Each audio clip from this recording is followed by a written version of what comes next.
Mystery Theater, the Mutual Radio Theater, and our next news tonight at 12 midnight. The CBS Radio Mystery Theater presents...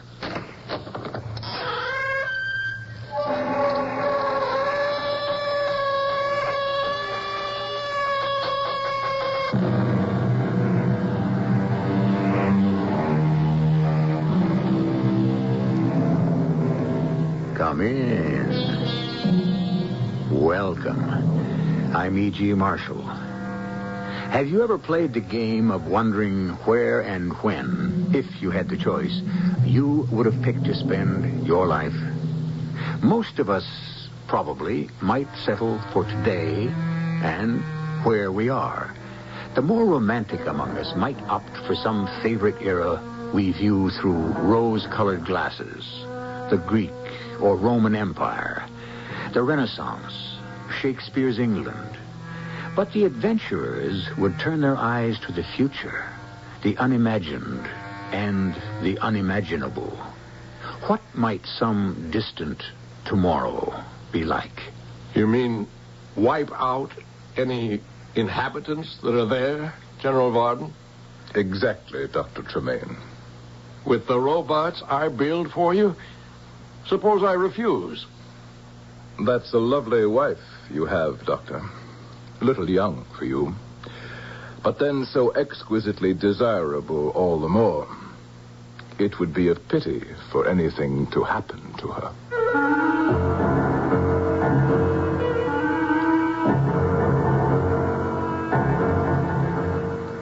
Our mystery drama, Strange New Tomorrow, was written especially for the Mystery Theater by Ian Martin and stars John Beal and Teri Keane. It is sponsored in part by Sunkissed Growers Incorporated. I'll be back shortly with Act One.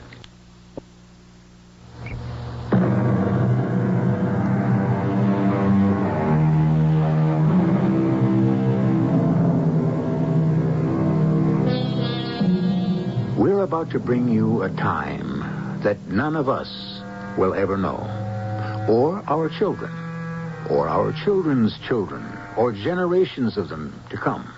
This is a time long after the Second 100 Years' War, when the world went mad and burned the green and fruitful earth to barren cinders, when the population was reduced by 2/3, leaving the survivors to a virtual handful.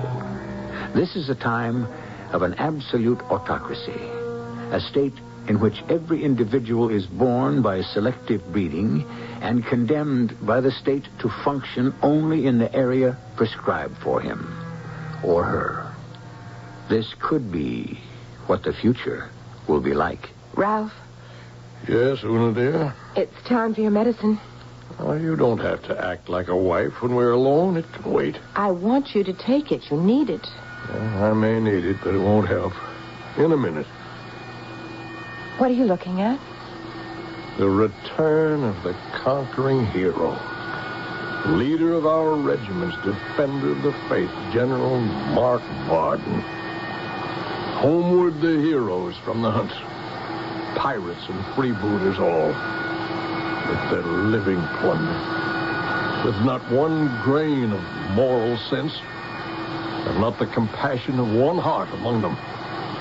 Have they been on another... Let me close the windows. I don't even want the wind from their exhaust to touch me. You were saying, my dear? I was just asking if they'd been on another galactic raid. Beyond doubt. More and more frequently. Varden and that evil young man who's elevated himself to emperor are getting desperate, as well they should. Emperor Condor is sitting on an uneasy throne. You think he might be overthrown? Oh, not from within. As long as he has his robot army to protect him. And as long as fresh blood is brought in to keep them from extinction, the people will still cling to hope. Although there isn't any. Hope for what? Oh, it's a long story, my child. A long history. And I don't feel like telling it tonight. Of course, you mustn't. You look tired and you... Oh, Ralph, you look so ill. I'm suffering from a chronic complaint. old age. Dr. Ralph Tremaine, Professor of Cybernetics, Emeritus. But you are not retired. No, not quite yet. There are things I have to finish. You hear that? What, Ralph? The silence. The ship has landed. Now they'll feed the poor souls, whoever they are, to the lions.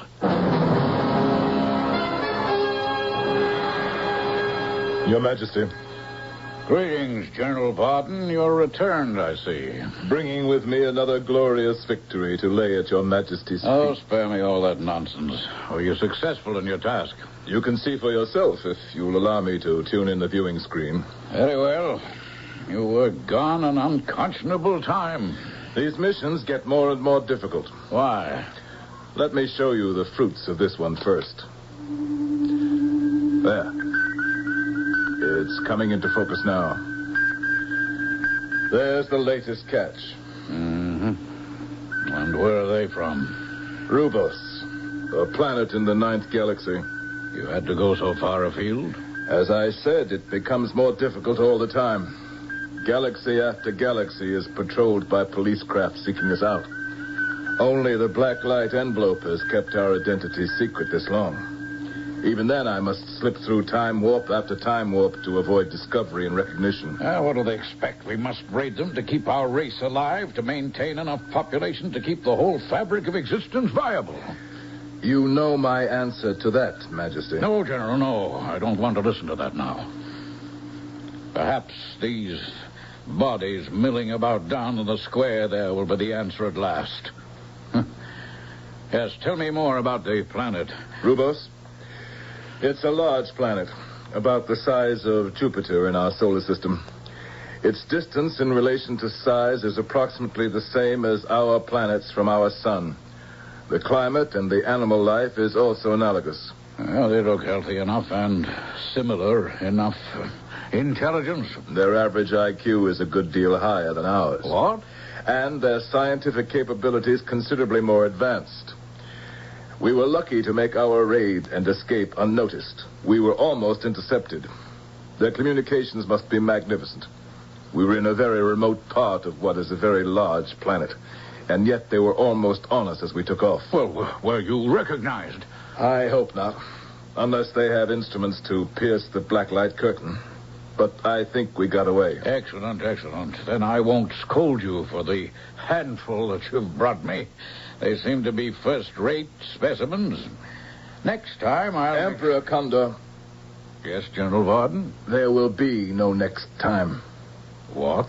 No more raids. They are too dangerous. But you know we must have a constant supply of people, of healthy bodies, so we can weed out the poison that eats at most of us and destroys us. We will never weed it out. But it can be bred out. Once we find the right strain... Emperor Condor, listen to me. You think the radiation is carried inside us, bred in our genes. I don't believe it is. I think every generation reinfects itself from the earth of this planet, the seas that wash it, the space around it. No, that can't be, General Varden. It's countless generations since the Holocaust. And it will be countless eternities before this planet is safe again for anything but robots. Don't mention those abominations to me. Why do you hate them so? They are the perfect slave. Without them, you would have no army, no palace guards, and internal police to hold the common people in check. And check from what? From ripping you and me and the rest of the ministers apart. No, there is only one hope. And that is? We must abandon Earth and resettle elsewhere. Don't you think that hasn't been thought of eons and eons ago? But we are welcome nowhere, the pariahs of the universe. We do not ask. We will take. With what? I can't find enough healthy bodies to run basic services, let alone conscript an army. We do not need an army, except mine. Back to those obscene robots again. There aren't enough of them. They can be built, if you will allow me to reopen the planet. No. What are you afraid of? That somehow they'll take over? I don't know. Yes, I am. Don't worry. They're nothing but a series of relays, transistors, printed circuits. They are programmed by men. I still don't trust them. Give me leave, Your Majesty, to go to Dr. Tremaine and have him start on blueprints for a new and improved model robot built only for war. No, not yet. Give me time to think. First, let me find among these slaves you've brought back one woman who may give me an untainted child.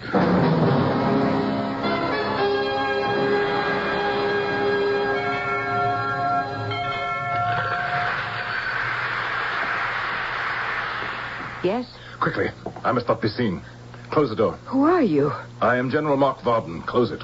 Forgive me, General. Who are you? I am Una. You are a very beautiful woman, Una. Am I? Yes. Where did you come from? How... General Varden. To what do we owe the honor of your visit to me? Oh, I see you've met my wife. Your wife? Oh, yes, of course. I'd forgotten. The wedding took place while you were on your cruise. My mission, Dr. Tremaine. Ah, yes. Mission. Did you have success? I flatter myself I did. I have urgent business with you, Doctor. Shall we go to my study? For what I wish to talk with you about, your laboratory would be more appropriate. I know my way. Ralph, what is it? The last place I wanted him to be. Oh, well, with a little luck, we may be all right.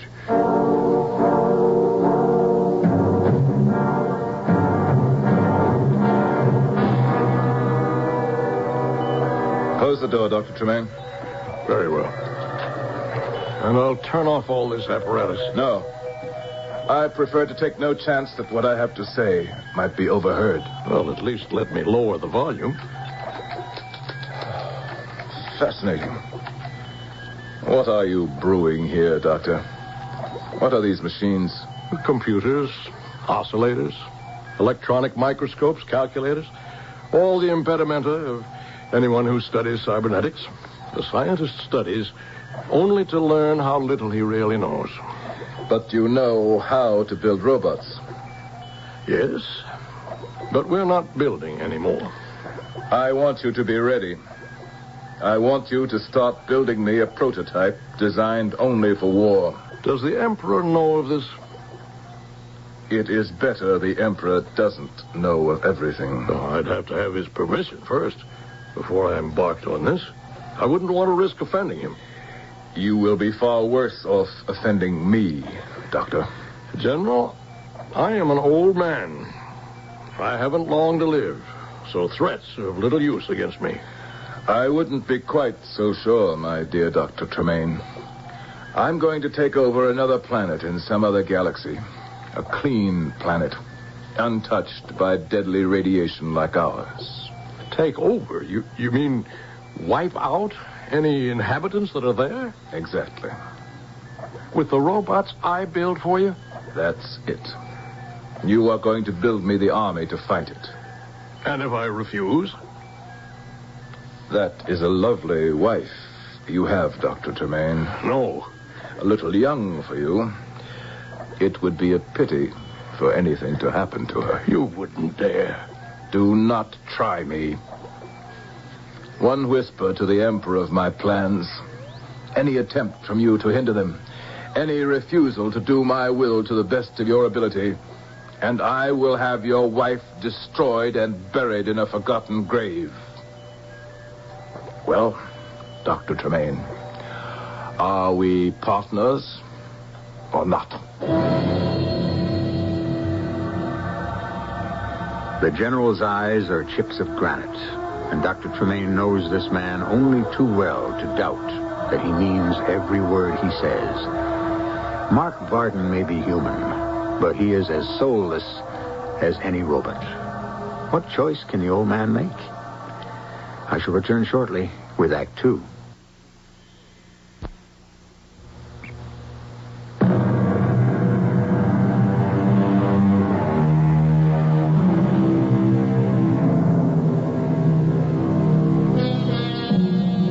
crouched on the edge of a table in Dr. Tremaine's laboratory as he awaits the old man's answer. General Mark Varden lets his hawk eyes roam idly about the room. It is the ordered clutter of a busy scientist who is half chemist, half electronics wizard. His eye has just fallen on a large black box, almost like a coffin, when the old man speaks. You're right, General Varden. I have no choice. I was sure you would see it my way, Doctor. Such a ravishingly beautiful woman. Where did you find her? She was one of the group you brought back from Cygnus 3 on your last mission. I overlooked her all the long journey home. I'm afraid you did. And I asked the Emperor for her hand the moment I found her. The Emperor gave her to you? I'm unmarried, a widower. I had the right to ask, to demand. I'm surprised he acceded the way he feels about your robots. Don't be too surprised, no matter what he says. Only I can build them and program them, now that all the others are gone. He needs his palace guard to shield him from you. So, he needs me. Nobody else is clever enough to build or service them? That will be taken care of very soon. In the meantime, don't push me too far. My dear Doctor, I have no intention of subjecting you to any pressure now that we are agreed. I ask only the reassurance of being able to drop in from time to time to get progress reports. When I have some working drawings ready, I'll send for you. But carefully, till I have sold His Majesty on the necessity of my plan. I have an assistant in the lab, a young man named Mac. No one knows him at court. I'll send him. Mac what? Just Mac. That's all you need to know.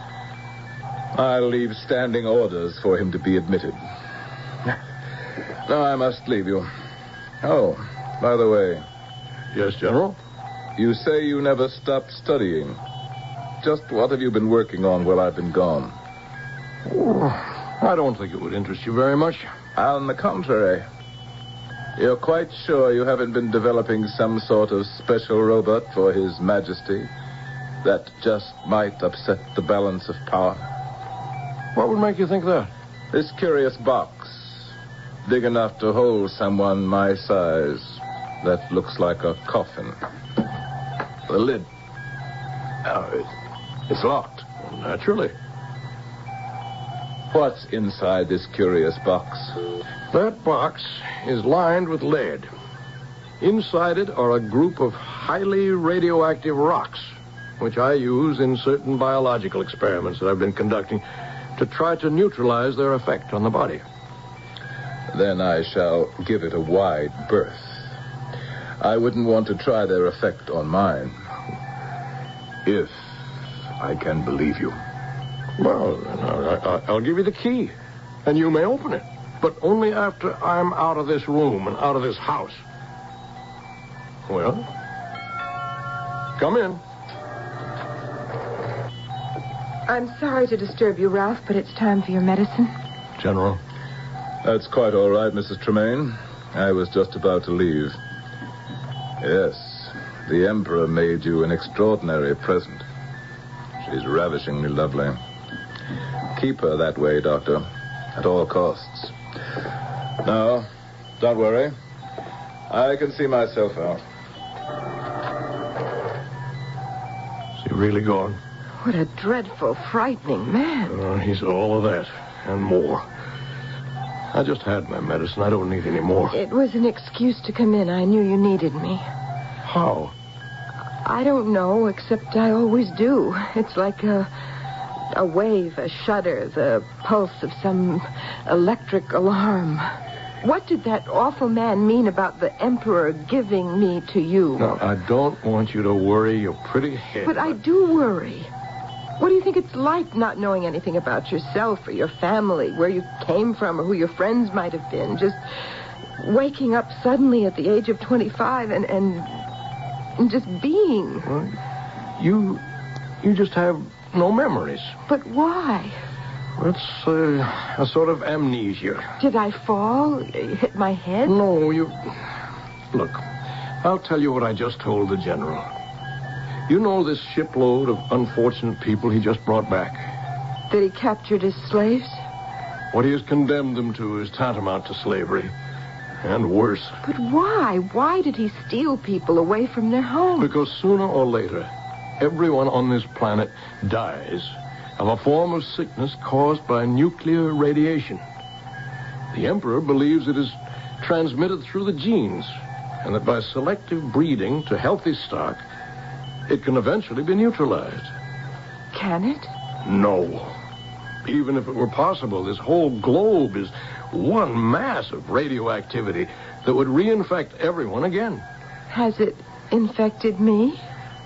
No. And it never will. I promise you that.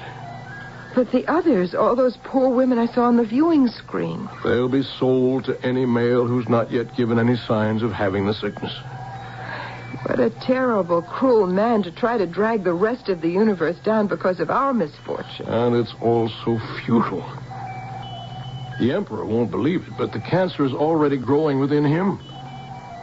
If he had laid eyes on you, he undoubtedly would have chosen you as one of his consorts. How did I escape? Oh. Is that what you told the general, that you took me instead? That's what I told him. But I have been no real wife to you. My dear, sweet girl. The marriage was only so I could hide you away and keep you safe. I think of you as a daughter. I had only one wife, and she died a long time ago. Of the sickness? Yes. And you know something? You were created in her image. You look exactly like her. Oh, Ralph, I do love you. And I feel so close to you. And I want you to know how strong my love is. That's all I want to hear. Give me all of it you want, but as a daughter. The child I never had. Because you were afraid that... Because if I couldn't give life, I refuse to bring anything into this world. You will be meeting someone soon. He'll be working with me, and it will be impossible to conceal his presence from you. He's someone very special, and I want you to understand about him. Is it a coffin? Oh, no. It's more like a cradle. I'm afraid suddenly. There's nothing to be afraid of. You'll see. It's a young man. And he's beautiful. Oh, I hope not. Handsome is a better word. Perhaps. But is he dead? Oh, no. This young man can't die in the ordinary sense.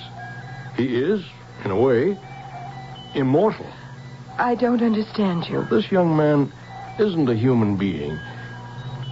He's a humanoid. A humanoid? Yes, a simulacrum. Something that's formed in the likeness of a human being. Oh, you mean like a mannequin or a dummy? Very far from that. I mean, he is identical in almost every respect with a human. And he will perform, act, simulate almost every human control function. Only in Mac's case, the motive forces are mechanical and electronic. Mac? That's what I call him. It's a sort of an acronym for what he is. Mechanoelectric activated computer. You built him, made him, created him? Yes. Oh, how horrible. Oh, I was hoping that you wouldn't react like that. It's the last way I wanted you to feel. But he's nothing but a machine. Oh, a lot more than that. How can he be?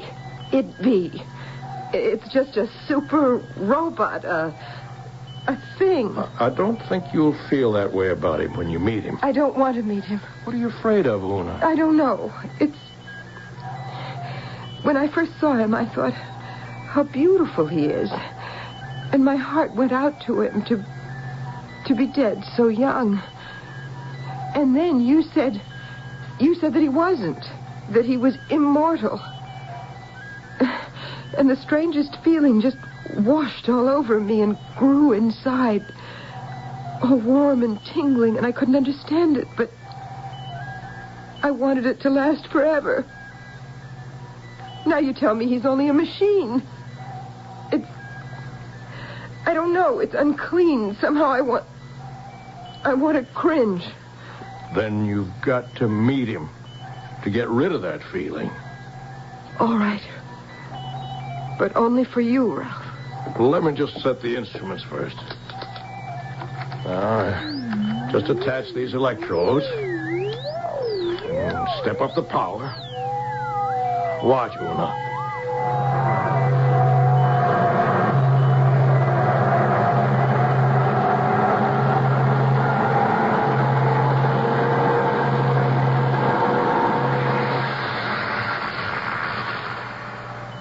Wake up, Mac. Time to get to work. Yeah. Oh, Doctor, did I fall asleep again? Not exactly. And cheer up, you won't anymore. Except when you decide to. Oh, Mac, I want you to meet my wife. It's a pleasure to meet you, Mrs. Tremaine. How do you do?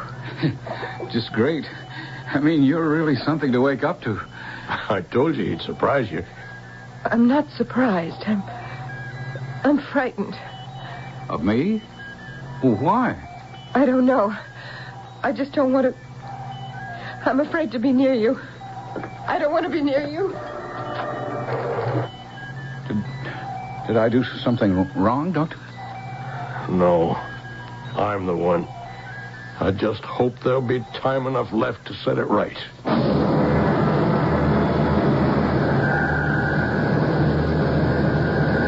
What does Dr. Tremaine mean by that last statement?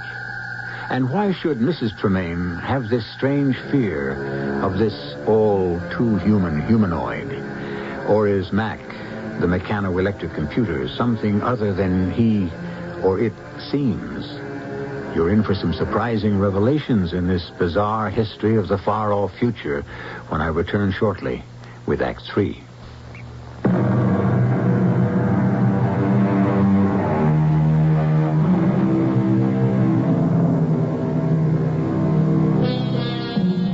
Have passed. In the course of them, for whatever reasons of his own, Dr. Tremaine has tried to bring Una and his protege, Mac, together as much as possible. But Una still reacts to Mac with that strange, inexplicable fear. And the humanoid, although he obviously holds her in admiring awe, seems happy to have as few encounters with her as possible. But a rush of events are moving to a startling climax. A climax that builds rapidly as Mac visits General Varden at the palace, bearing a message from Dr. Tremaine. What does he mean he won't design the robots I ordered? I think he explained that in the message, General. You mean this nonsense about not being able to build machines of war? Well, if I remember, what he said was he can't. A can't in all conscience, I think was the phrase. I don't like your attitude. I have no attitude, sir. I was only trying to set the record straight. I find you insubordinate. What's your name? Mac, General. Mac who? Just Mac, that's all. Are you trying to make a fool of me? Oh, no, sir. Varden. General Varden, turn up your viewing screen so I know you're there. Yes, Your Majesty. That's better. I want to see you in my office immediately. What's wrong, Emperor? Wrong? Everything, you fool. I've just received a message from President Zorak of the Republic of Ruvas. Your ship was identified on that last raid, and now he's on his way to our planet to blow us out of the sky. Does he say when? No. Then with luck, I still can intercept him. I'll be right in, Your Majesty. You. Did you hear that? Yes, I did, General. Then take this message back to Dr. Tremaine. You tell him to get his blueprints ready for my factory to go into production. I need an army of robots, and they only have to do one thing, fight. And you tell him also that he'd better conform, or his wife will be the one to pay the price.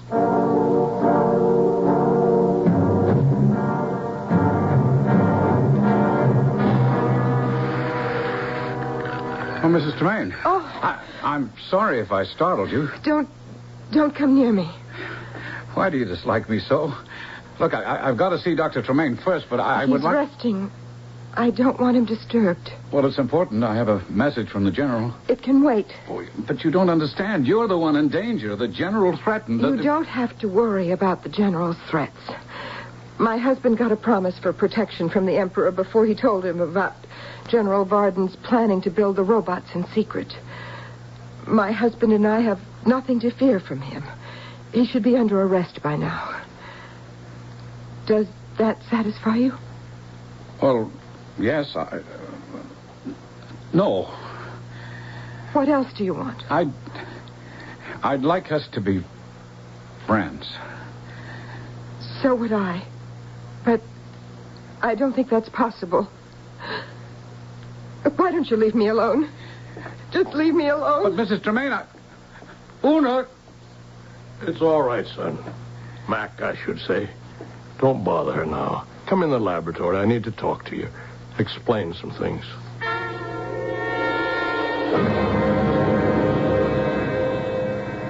General, there will be no necessity to fight. What do you mean? I contacted President Zorak and made, shall we say, an arrangement. Am I to be informed of it? Yes, I've offered to return to him all his people who were abducted. And that satisfied him? Oh, I've also offered him you, as the criminal responsible for the brutal pirate raid, to do with as he likes. And you trust him? Without me, there's no one to fight him. And after he took off with me as prisoner, he'd still devastate this planet till there was not a living, breathing human being on it. Oh, he intends to do that, of course. They're all dying anyway. They? What about you? You'll die with them. Certainly not. He has promised me safe conduct to his country and the right to take my personal fortune with me. So, you sold me out. Gladly, just as you were planning to do to me as soon as you were ready with your new army of robots. Seize them, guards. I said seize them. You really are a fool, Your Majesty. Just because these metal bodies are painted with the royal purple on their breasts, emblazoned with your coat of arms, you think that makes them yours? Seize him, my captains. Oh, let me go. I am the Emperor. We're the Emperor. Not anymore. If you think you can take my throne from me... I don't want your throne. Or you. From now on, the whole universe will be mine. You won't get away with it. When President Zorak lands and frees me, he'll follow you with his fleet of ships. He won't know where to find me. There'll be no one to tell him where I went.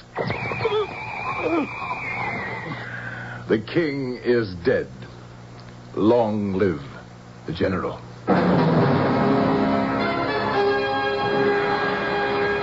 The reason you felt no fear of Varden, Mac, is because I didn't program you for fear. Oh, you mean, Dr. Tremaine, that every reaction I have you built into me? Yes. I picked a human model for you and tried to shape you as close to that model as I could, with certain exceptions. Who was the model, sir? Myself. You, sir? Well, very proud, but why would you want to go to all that trouble to duplicate yourself? Well, maybe because I had no other model I knew so well. And maybe because I'm dying and every man reaches for immortality. That's a part of it, but not all of it. Not the real reason. And I made such a botch of it. I'm sorry if I don't measure up, sir. I'm the one to blame. I've got to ask you to help me, Doctor. I can't stand it any longer.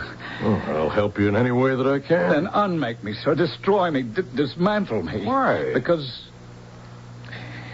I love her and she can't stand the sight of me. She loathes me.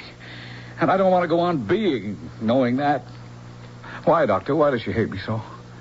She doesn't hate you, Mac. Quite the opposite. It's better if I don't believe that. There never was any hope for me because she's real and I'm only a copy. She's a human being and I'm not much better than a robot. You are a humanoid.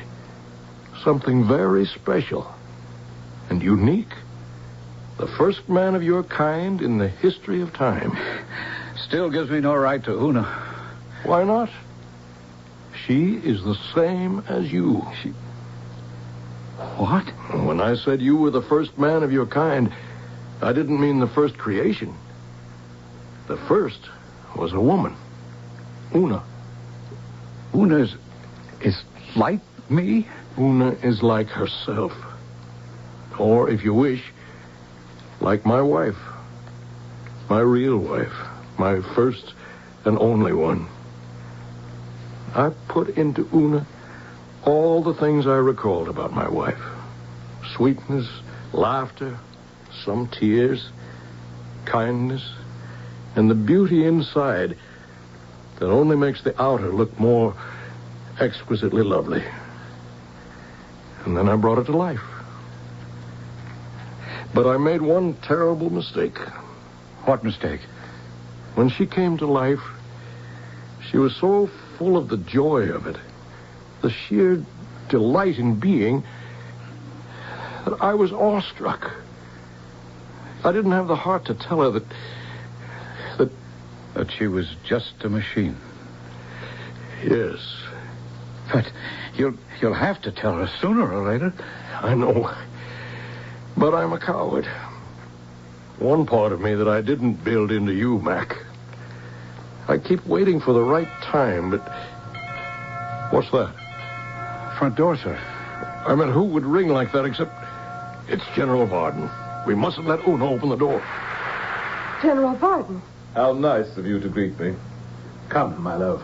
You're leaving with me. Let her go, Varden. Stop right where you are. I'm armed. Don't shoot him, please. Don't, Mac. It's all right. He can't hurt me.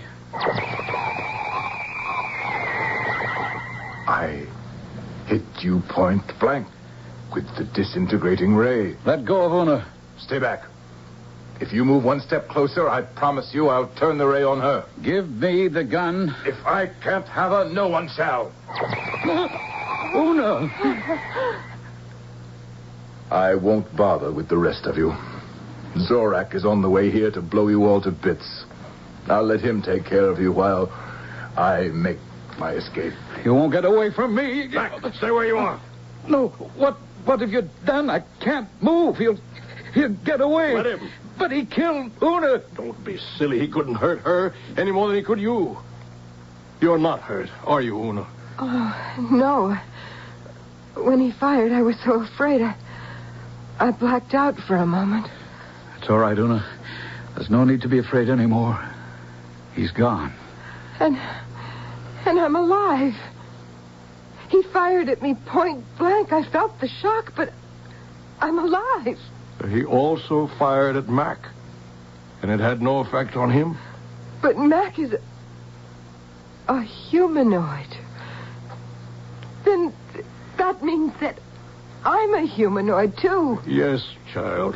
Forgive me. I haven't had the heart to tell you the truth. The heart? Oh, Ralph, you couldn't have told me anything more wonderful. Because now there's nothing between us. I can give my heart to Mac the way I did when I first saw him. Una, my darling.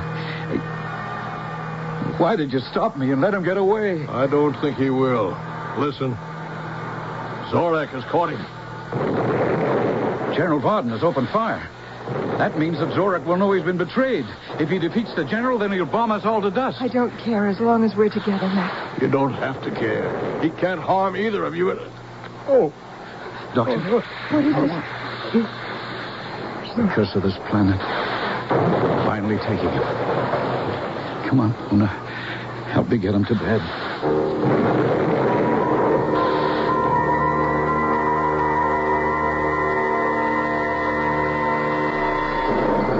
What's happening? What's happening? It's Zorak, sir. He destroyed General Varden, and now he's wiping the rest of us out. Not you and Una. We don't care. We're together. Of course you care. This fortress I built in the side of the mountain will stand, except for a lucky hit. But the radiation afterwards will not affect either of you. You will still live when all else is dead, including me. No. Well, my days were numbered anyway. I wanted children, always. You were the best I could offer against fate. You must fight to exist. Isn't that futile, Doctor? The two of us alone? One thing you couldn't give us is the ability to reproduce. Of course I could. Stored in your memory banks is all I have learned. And what I learned is from the accumulated wisdom of man since he first started to reason. Deep in the mountains are stores of parts and transistors, and all you need to build in the image of yourselves. Your children, who in turn will build their images to become their children, until at last the earth will be inherited again. Every new world that ever began sprang from despair, and those who refused to stop hoping. Make this your new world. Oh, Ralph. Hush, Una. His life here was over. Listen. What? Listen. They've stopped bombing. The destruction's over. It's time to start building again.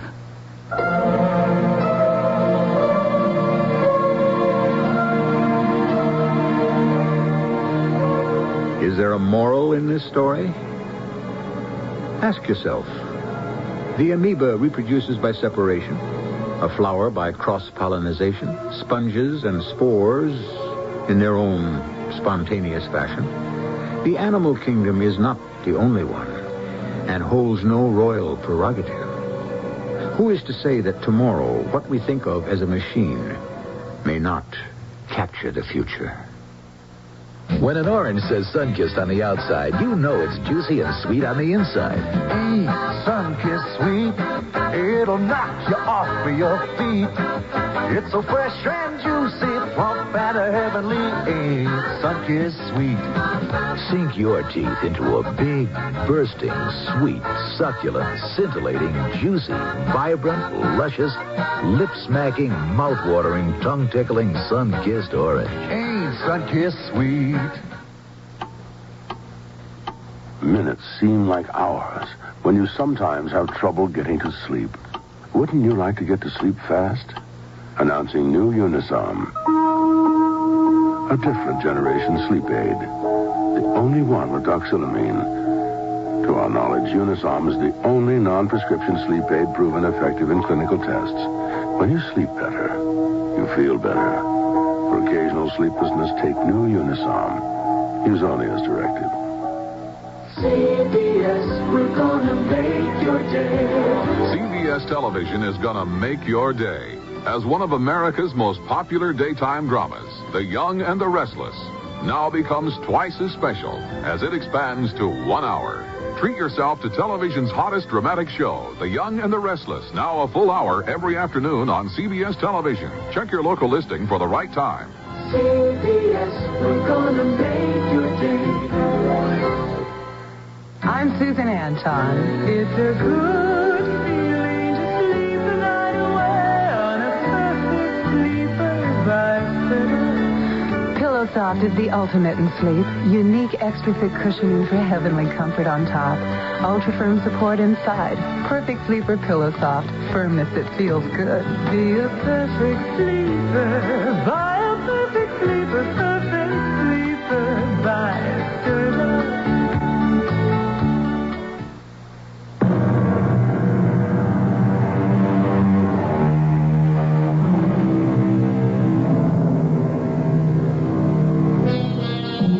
It was the English poet laureate Alfred Tennyson who said, "For I dipped into the future, far as human eye could see, saw the vision of the world, and all the wonder it could be." Perhaps we have dipped even deeper than Lord Tennyson to glimpse a reflection of the universe. Could it be that man himself is not the total answer?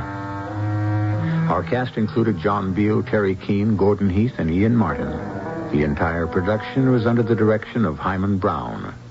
This is E.G. Marshall inviting you to return to our Mystery Theater for another adventure in the macabre. This is the voice of the Rocky Mountain West.